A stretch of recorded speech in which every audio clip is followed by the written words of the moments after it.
Good morning students. पिछले lecture की बात करें तो पिछले लेक्चर के अंदर हमने रिग्रेशन टेस्टिंग देखा है। अभी हम आज देखने वाले हैं नॉन फंक्शनल टेस्टिंग, लेकिन उससे पहले थोड़ी रिग्रेशन टेस्टिंग की बातें कर लेते हैं कि पीछे जो भी टेस्टिंग हमने देखे हैं वो सब जो टेस्टिंग थे वो सब फंक्शनल टेस्टिंग थे, जिसके अंदर हम उसके कोड्स वगैरह को चेक करते थे इफ़ वो सही से वर्क कर रहा है कि नहीं कर रहा है। ये सारी चीज़ें हम वहाँ पे क्या करते थे, देखते थे। आज हम सीखने वाले हैं नॉन फंक्शनल टेस्टिंग। तो नॉन फंक्शनल टेस्टिंग होता क्या है बेसिकली? तो नॉन फंक्शनल टेस्टिंग के अंदर हमें क्या करना है, कैसे करना है, ये सारी चीज़ें आज सीखनी है। तो नॉन फंक्शनल की जो बातें करें तो नॉन फंक्शनल के अंदर हमें उसका परफॉर्मेंस, उसकी स्टेबिलिटी, उसकी रीयूजेबिलिटी, ये जो सारी चीज़ें हैं उसको हमें क्या करना है, उसको हमें वहाँ पे टेस्ट करना है। कहाँ पे टेस्ट करना है? तो कि नॉन फंक्शनल टेस्टिंग के अंदर हमें क्या करना है, ये सब चीज़ों को टेस्ट करना है।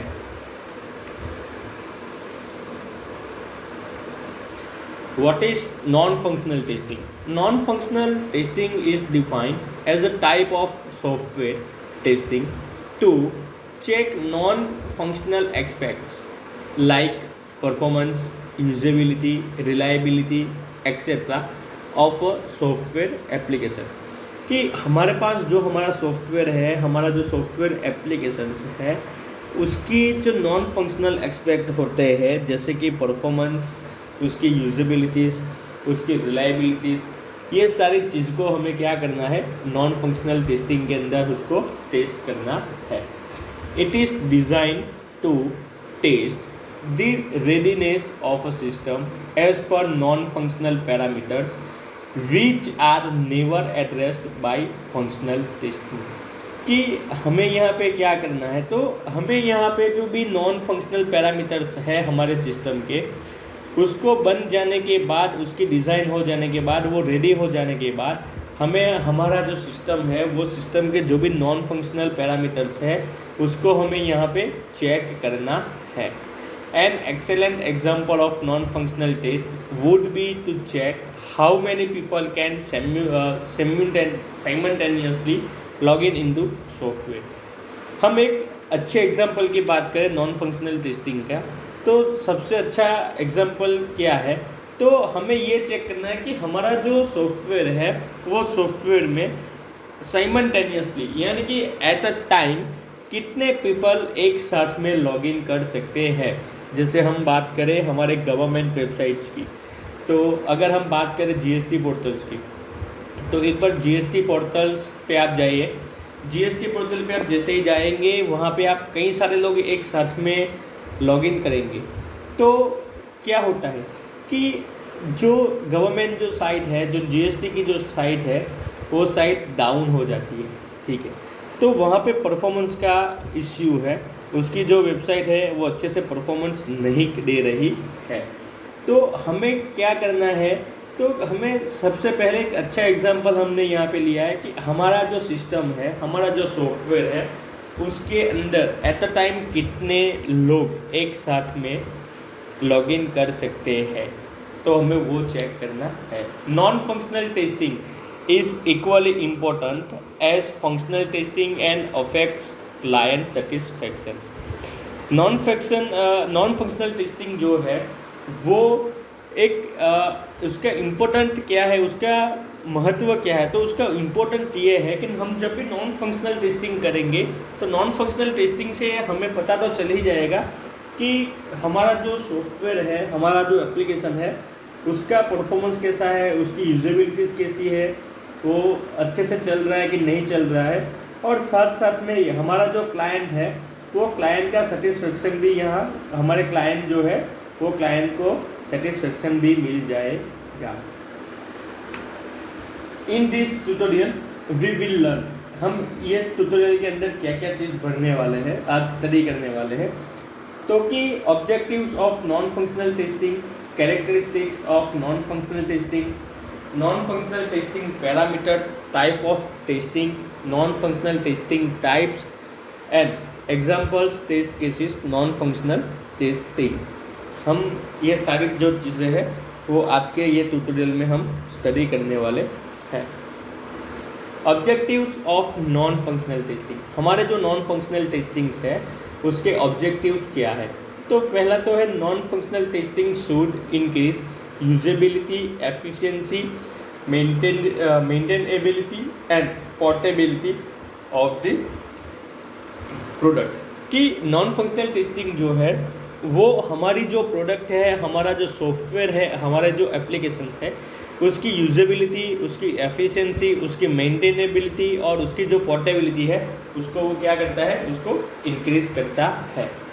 Helps to reduce production risk and cost associated with non functional aspect of the product. कि ये हमें किस तरह से मदद करता है, तो हमारा जो भी प्रोडक्शन है, हम जो भी प्रोडक्ट बनाते हैं उसके अंदर जो रिस्क है, उसका जो कॉस्ट है, उसको ये क्या करता है, रिड्यूस करता है। Optimize the way product is installed, setup, executes, managed and monitors. कि ये हमारी जो प्रोडक्ट है वो प्रोडक्ट को ये ऑप्टिमाइज करता है। कैसे करता है, तो कि वो प्रॉपर इंस्टॉल हुई कि नहीं हुई वो चेक करता है, उसका सेटअप कैसा है, उसको कैसे एग्जीक्यूट होता है, उसको कहाँ से मैनेज करना है, उसको कहाँ से मॉनिटर करना है, ये सारी चीज़ें उसको क्या करता है, ये नॉन फंक्शनल टेस्टिंग उसको ऑप्टिमाइज करता है। Collect and produce measurements and matrix for internal research and development. हमारा जो भी सॉफ्टवेयर है, जो भी एप्लीकेशंस है, उसका जो भी इंटरनल रिसर्च एंड डेवलपमेंट है उसके लिए वो उसको प्रोड्यूस करने के लिए हमें उसका मेजरमेंट्स, उसका मैट्रिक्स वगैरह इन्फॉर्मेशन हमें क्या करनी पड़ती है, इसके अंदर कलेक्ट करनी पड़ती है। Improve and enhance knowledge of the product behaviour and technologies in use. कि हमारे जो भी प्रोडक्ट है उसको कैसे हमें इम्प्रूव करना है, उसको हमें कैसे अच्छे से चलाना है, उसके बिहेवियर के बारे में, उसके टेक्नोलॉजीज़ के बारे में हमें अच्छे से ख्याल होना चाहिए। Characteristics of non functional testing, non functional testing should be measurable, so there is no place for subjective characterization like good, better, best etcetera. हमारा जो नॉन फंक्शनल टेस्टिंग है उसको हम कभी भी मेज़र कर सकते हैं, उसको हम कभी भी नाप सकते हैं। तो उसका ऐसा कोई प्लेस नहीं है कि जैसे कि उसका कोई ऐसा प्लेस नहीं है कि जहाँ पे हम उसको फोकस करके हम लोग उसको टेस्टिंग कर सके। हमें वो देखना है कि हमारा जो functional testing, non functional testing है वो कैसा है, अच्छा है, बहुत अच्छा है या ज़्यादा अच्छा है, हमें वो चेक करना है। यानी कि गुड है, बेटर है और बेस्ट है, हमें ये चीज़ वहाँ पे क्या करनी है, मेजरमेंट करनी है।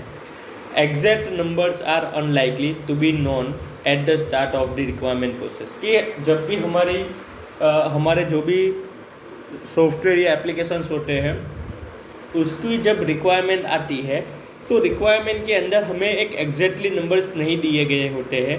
कि जैसे कि एक एग्जांपल की बात करें, हमने पीछे एक एग्जांपल लिया लॉगिन का, कि हमारे जो सॉफ्टवेयर है, हमारा जो प्रोडक्ट है उसके अंदर कितने लोग एक साथ में लॉगिन हो सकते हैं।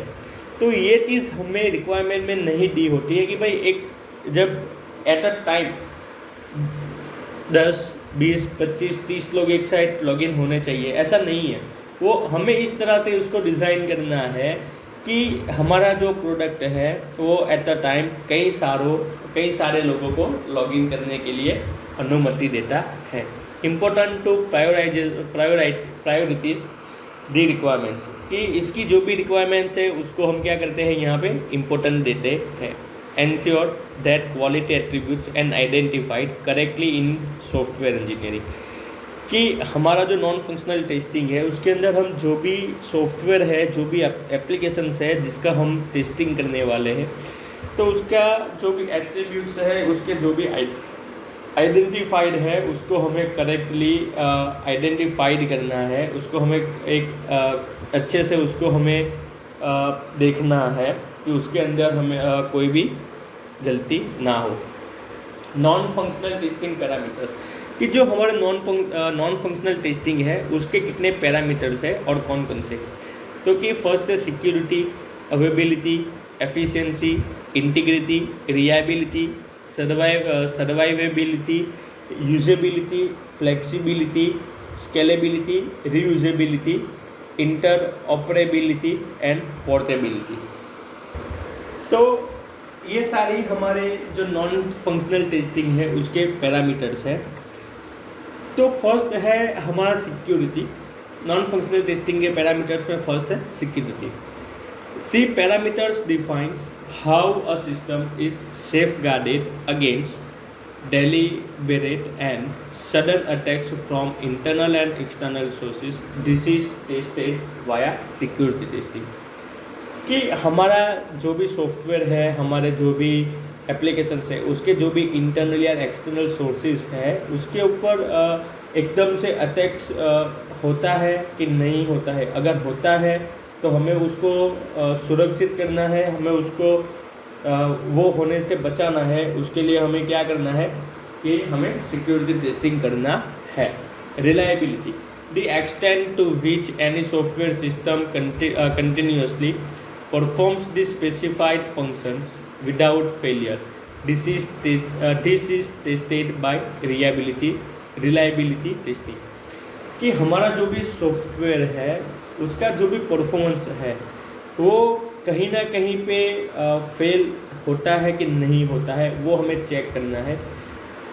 हमें इस तरह से हमारे परफॉर्मेंस को, हमारे सॉफ्टवेयर को परफॉर्मेंस को देना है कि हमारा जो भी सॉफ्टवेयर है वो कहीं ना कहीं पे और कभी भी क्या होना नहीं चाहिए, फेल नहीं होना चाहिए। उसके लिए हमें क्या करना पड़ता है, रिलायबिलिटी टेस्टिंग करना पड़ता है। सर्वाइवेबिलिटी, ये जो है the parameters check the software system continuous to functions and recovers itself in case of system failure. अगर हमारा जो भी सिस्टम है, अगर वो हमारा सिस्टम फेलियर हो जाए तो उसके जो भी पैरामीटर्स हैं, उसके जो भी फंक्शंस हैं, वो फंक्शंस को इजीली रिकवर हो, वो जो फंक्शंस है वो इजीली रिकवर हो जाना चाहिए।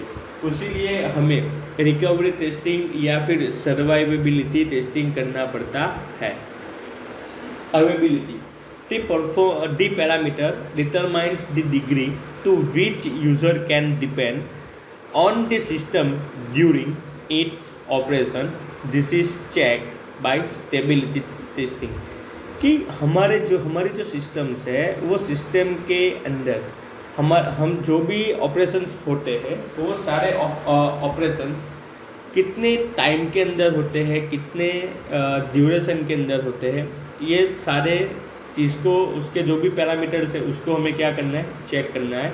तो उसके लिए हमें अवेलेबिलिटी या फिर स्टेबिलिटी टेस्टिंग करना पड़ता है।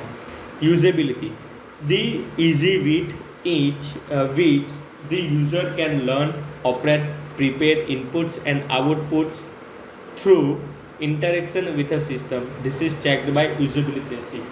कि जब भी कोई यूज़र है, वो यूज़र हमारा जो सॉफ्टवेयर है उसके साथ कैसे वर्क करेगा, वो उसके साथ किस तरह से सीखेगा, वो उसको कैसे इनपुट देगा, कैसे आउटपुट देगा, ये सारी जो चीज़ें हैं वो चेक करने के लिए कि हम एक यूज़र हमारे जो सिस्टम है उसके साथ वो किस तरह से इंटरेक्ट करेगा, ये टेस्ट करने के लिए हमें यूजेबिलिटी टेस्टिंग करना पड़ता है। यानी कि हमारा जो सॉफ्टवेयर है वो सॉफ्टवेयर को किस प्रकार से, किस तरह से अलग अलग यूज़र अलग अलग प्रकार से उसको क्या करेंगे, टेस्ट करेंगे।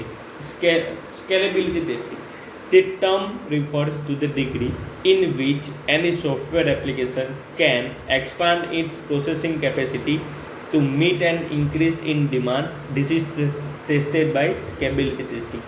कि हमारा जो भी सॉफ्टवेयर है, जो भी एप्लीकेशंस है, उसकी जो प्रोसेस की जो कैपेसिटी है उसको कहीं ना कहीं से उसकी डिमांड ज़्यादा होती है, तो हमें उसको क्या करना पड़ता है, इंक्रीज़ करना पड़ता है। तो हमारे जो सॉफ्टवेयर की या हमारे जो सिस्टम के प्रोसेसिंग की जो कैपेसिटी है उसको हम जब भी इंक्रीज़ करेंगे तो उसके लिए हमें स्केलेबिलिटी टेस्टिंग करना होगा। Interoperability, this non functional parameters check a software system interfaces with other software system. This is checked by interoperability testing. यहाँ पे क्या होता है इंटरऑपरेबिलिटी में कि उसका जो नेम है वो नेम ही हमें सजेस्ट करता है कि हमारा जो सिस्टम है, हमारा जो सॉफ्टवेयर है, उसके जो भी इंटरफेस है, उसका जो भी पैरामीटर्स है, वो पैरामीटर्स को हमें किसी और सॉफ्टवेयर के सिस्टम के साथ या कोई और सिस्टम के पैरामीटर्स के साथ उसको हमें क्या चेक करना है, उसको हमें चेक करना है, उसको हम कहेंगे interoperability testing. Efficiency, the extent to which any software system can handles capacity, quantity and response time. Efficiency में क्या होता है कि हमारा जो सिस्टम है, हमारा जो सॉफ्टवेयर है, उसकी जो भी कैपेसिटी है, उसकी जो भी क्वांटिटी है, या फिर उसका रिस्पॉन्स देने का जो टाइम है, वो टाइम कितना है और कितना नहीं है, ये चेक करने के लिए हमें क्या करना पड़ता है, इफ़िशिएंसी टेस्टिंग करना पड़ता है। इफ़िशिएंसी टेस्टिंग के थ्रू हमें इतना पता चल जाता है कि हमारा जो सॉफ्टवेयर है उसके अंदर कोई ना कोई बग है या फिर उसका रिस्पॉन्स देने का जो टाइम है वो टाइम ज़्यादा है, तो उसको हम क्या कर सकते हैं, इसके थ्रू उसको हम कम कर सकते हैं। Flexibility, the term refers to the ease with which the application can work in different hardware and software configurations like minimum RAM, CPU requirements. Flexibilities क्या है कि हमारा जो भी सिस्टम है, हमारा जो भी सॉफ्टवेयर है, कई बार क्या होता है तो कि कई बार हम हमारे कंप्यूटर के अंदर या हमारे लैपटॉप के अंदर हमें कोई सॉफ्टवेयर इंस्टॉल करना होता है, तो हमें ऐसा कहा जाता है कि आपके जो लैपटॉप है या आपका जो सिस्टम है उसका जो रैम है या उसका जो CPU है उसका मिनिमम रिक्वायरमेंट इतना होना। तो फ्लेक्सिबिलिटीज़ क्या होती है तो कि हमारा जो सॉफ्टवेयर होता है उसको इंस्टॉल करने के लिए हमें मिनिमम रिक्वायरमेंट रहती है कि मिनिमम रैम है, जो मिनिमम CPU है वो इतना होना चाहिए, तो उसको हम कहते हैं flexibility. Portability, the flexibility of software to transfer from its current hardware और सॉफ्टवेयर एनवायरनमेंट, कि हमारा जो हार्डवेयर या सॉफ्टवेयर एनवायरनमेंट है उसको हमें हमारे नए सॉफ्टवेयर को चलाने के लिए उसके अंदर कई सारे चेंजेस करने पड़ते हैं, जिसको हम कहते हैं पोर्टेबिलिटी। रीयूजेबिलिटीज़ का मतलब होता है कि हमारा जो एप्लीकेशंस है वो एप्लीकेशंस के अंदर कोई चेंजेस होता है या फिर उसके अंदर हमें कोई सॉफ्टवेयर के अंदर हमें कोई पार्ट चेंज करने की रिक्वायरमेंट रहती है या फिर कोई ना कोई चेंजेस होता है, तो उसको वही चेंजेस को क्लियर करके हम उसको वापस यूज़ कर सकते हैं, उसको बोलते हैं reusability. Types of software testing की 3 तरह के टाइप्स होते हैं, functional, non functional and maintenance. उसमें से हमने फंक्शनल स्टडी कर लिया है जिसके अंदर हम कोड वगैरह चेक करते हैं, नॉन फंक्शनल हम अभी पढ़ रहे हैं, और मेंटेनेंस जो हम आगे स्टडी करने वाले हैं।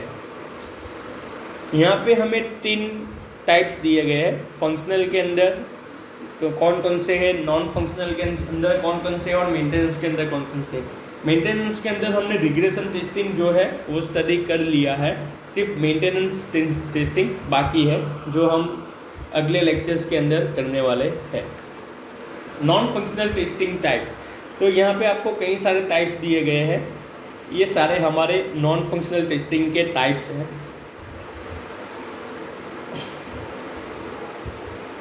तो ये सारे जो है वो हमारे नॉन फंक्शनल टेस्टिंग के टाइप्स है, जैसे performance testing, load testing, fail over testing, compatibility testing, usability testing, stress testing, maintainability testing, scalability testing, volume testing, security testing, disaster recovery testing, compliance testing, portability testing, efficiency testing, reliability testing, baseline testing, endurance testing, documentation testing, recovery testing, internationalization testing and localization testing. ये सारे जो भी है वो हमारे testing के types है कि हमें इतने टेस्टिंग नॉन फंक्शनल टेस्टिंग के अंदर इतने टाइप्स आते हैं। आपको एक असाइनमेंट दिया गया है, आगे भी कई सारे स्टूडेंट्स ने टाइम टू टाइम ये असाइनमेंट सबमिट नहीं किया है, या फिर कई सारे बच्चों ने टाइम से पहले असाइनमेंट सबमिट कर दिया है।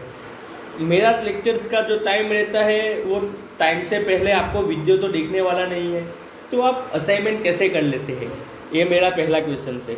और दूसरा मेरा क्वेश्चंस नहीं है, लेकिन उसका आंसर मैं देना चाहूँगा कि आप जो भी जल्दी असाइनमेंट लिख के भेज देते हो वो असाइनमेंट मैं सबमिट अप्रूव नहीं करूँगा, उसको मैं रिजेक्ट कर दूँगा। तो प्लीज़ जब भी मेरा लेक्चर ख़त्म हो, मेरा वीडियो लेक्चर ख़त्म हो, उसके बाद आपको ये दो जो फंक्शनल टेस्टिंग है वो मुझे आपको लिख के भेजना है। तो मेरा जो बेसिकली पीरियड होता है, लेक्चर्स होता है, वो हमारा 1 घंटे का होता है। उसके अंदर हम बेसिकली 25 to 30 मिनट्स का हम लेक्चर होता है। बाकी की जो 30 मिनट्स बचती है उसके अंदर हमें क्या करना है, क्योंकि हमें ये जो असाइनमेंट है वो असाइनमेंट को हमें लिख के भेजना है। तो प्लीज़ आज से यही करिएगा कि असाइनमेंट मुझे आप जब भी मेरा वीडियो लेक्चर ख़त्म हो उसके बाद ही सबमिट कराए, ठीक है। चलिए हम मिलते हैं नेक्स्ट लेक्चर के अंदर।